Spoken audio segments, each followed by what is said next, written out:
Histoire. L'élection du roi oiseau, l'aigle pêcheur noir et blanc. La vieille ville de Calabar avait autrefois un roi appelé Essia, qui, comme la plupart des rois de Calabar autrefois, était riche et puissant. Mais bien qu'il fût si riche, il ne possédait pas beaucoup d'esclaves. Il faisait donc appel aux animaux et aux oiseaux pour aider son peuple dans son travail. Afin de faire le travail rapidement et bien, il décida de nommer des chefs en chef de toutes les différentes espèces. Il désigna l'éléphant comme roi des bêtes de la forêt et l'hippopotame comme roi des animaux aquatiques, jusqu'à ce que ce soit enfin le tour des oiseaux de faire élire leur roi.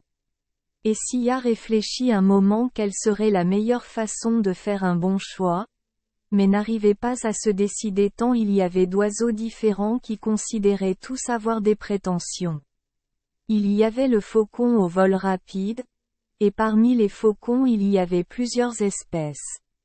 Il y avait les hérons à considérer, et les grandes oies à ailes éperons, les calaos ou tribus des toucans, et les gibiers à plumes, comme la pintade, la perdrix et les outardes. Et puis, bien sûr, il y avait toute la grande tribu des grues, qui se promenaient sur les bancs de sable pendant la saison sèche, mais qui disparaissaient lorsque le fleuve montait, et les grands aigles pêcheurs noirs et blancs.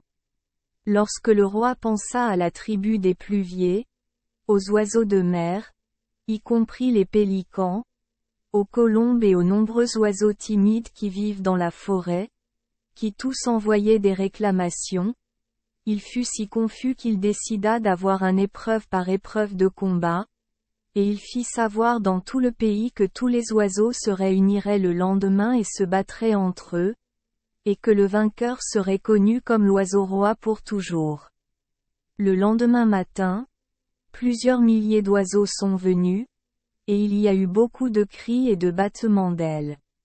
La tribu des faucons chassa bientôt tous les petits oiseaux et harcela tellement les gros échassiers, qu'ils disparurent bientôt, suivis des oies, qui faisaient beaucoup de bruit et s'envolaient en ligne droite, comme si elles jouaient à « suivez mon chef ». Les grands oiseaux forestiers qui aimaient mener une vie isolée se lassèrent très vite de tout ce bruit et de toute cette agitation, et après quelques croassements et autres bruits étranges, ils rentrèrent chez eux.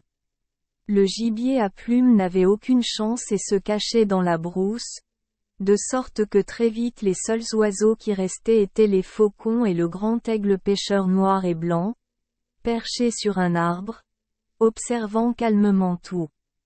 Les faucons charognards étaient trop gavés et trop paresseux pour s'intéresser beaucoup au débat, et étaient tranquillement ignorés par la tribu combattant, qui était très occupée à tourner en rond et à fondre les uns sur les autres, avec de nombreux sifflements.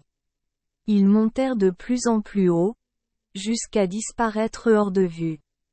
Ensuite, quelques-uns revenaient sur terre, certains gravement déchirés et avec de nombreuses plumes manquantes.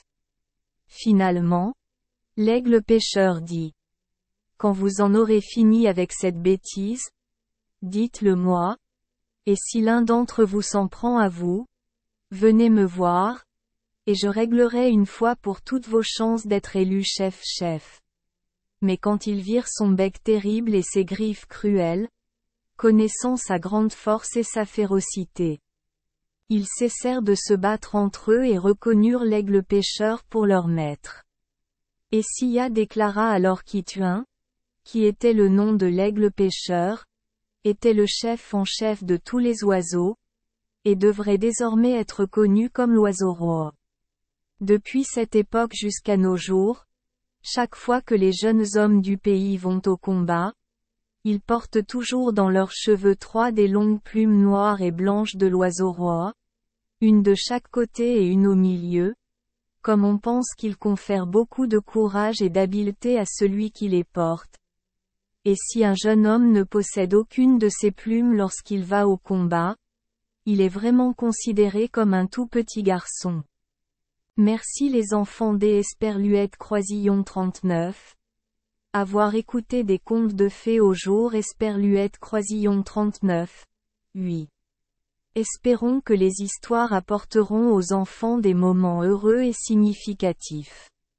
Si vous aimez notre chaîne, veuillez appuyer sur le bouton S Esperluette Croisillon 39. Abonner, pour ne manquer aucune histoire intéressante. Je vous souhaite une bonne nuit de sommeil et de beaux rêves. Rendez-vous dans la prochaine histoire.